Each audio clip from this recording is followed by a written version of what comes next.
Doctor Yunus একটা নতুন বাংলাদেশ উপহার দিতে যাচ্ছেন জাতিকে। বাংলাদেশ 2। ডক্টর ইউনূসের কত চমৎকার পরিকল্পনা। তার একটা সাক্ষাৎকারের বিষয়টা উঠে এসেছে, সত্যি চমৎকার।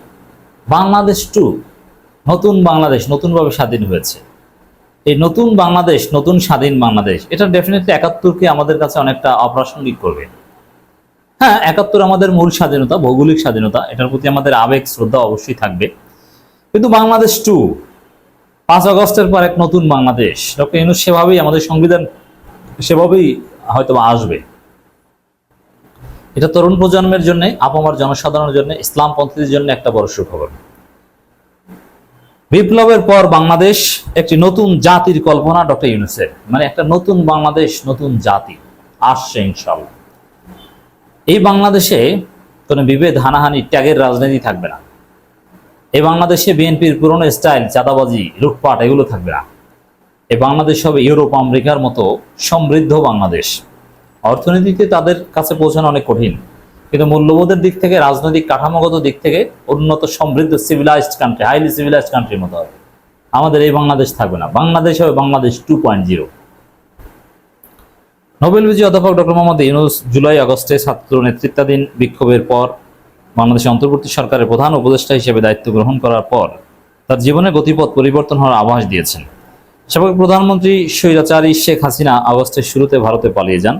কয়েক হাজার বিক্ষোভকারী তার নেতৃত্বে এবং সরকারি চাকরিতে কোটা পদ্ধতির বিরুদ্ধে প্রতিবাদ করে তার বাসভবনে ঢুকে পড়ে।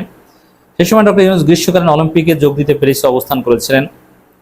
নানান বিষয়ে ডক্টর ইউনূস সাক্ষাৎকার নেন, এটা সামনে আসে। ডক্টর ইউনূসের অনেক সাক্ষাৎকারই সামনে আসছে।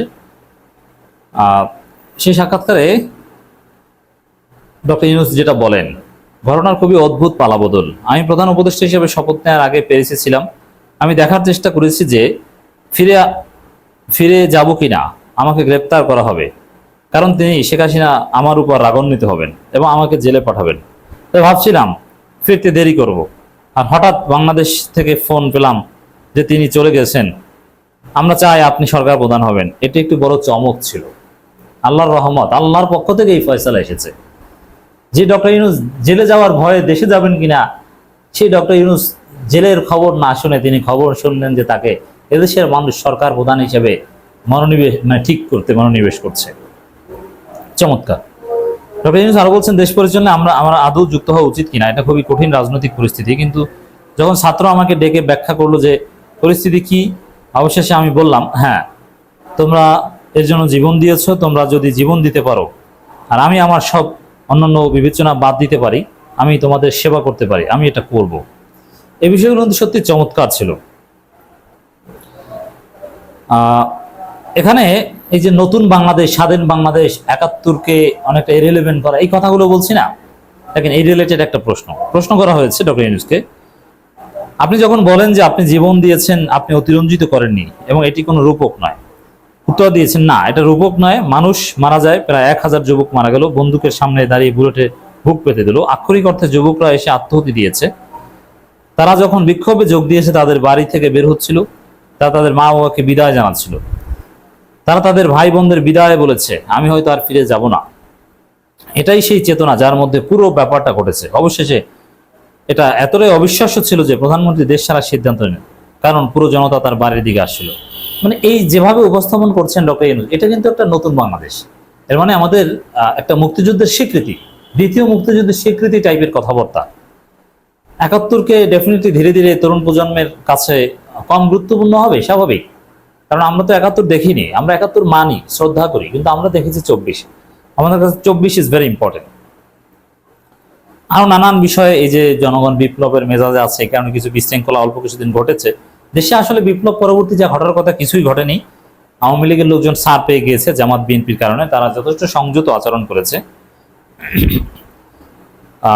একটা সংস্কারের দিকে ডক্টর ইউনূস নিয়ে যাচ্ছেন, এটা বলছেন। এখানে দেখেন এই প্যারাটা খুবই গুরুত্বপূর্ণ।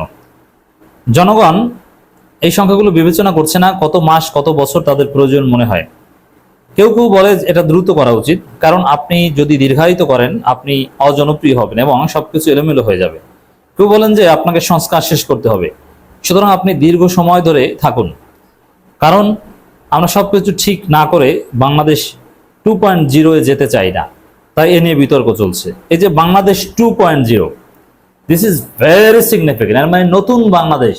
5 আগস্ট ওইটা আমাদের নতুন বিজয় দিবস, আমরা নতুন স্বাধীনতা। 71-এর চাইতে 24-এর স্বাধীনতা আমাদের কাছে ইম্পর্টেন্ট। এই বিষয়টা আমি বারবার বলতে চাই। আপনি জানেন, আপনি প্রায় সুশীল সমাজের মতো করে সম্পূর্ণ পুনর্গঠনের কথা বলছেন। এই প্রশ্ন জবাবে ডক্টর ইউনূস বলেন, সংস্করণ 2 এর অর্থ ঠিক এটাই, আমরা পুরনো স্টাইলে ফিরে যেতে চাই না। তাহলে এত জীবন দেওয়ার মানে কি?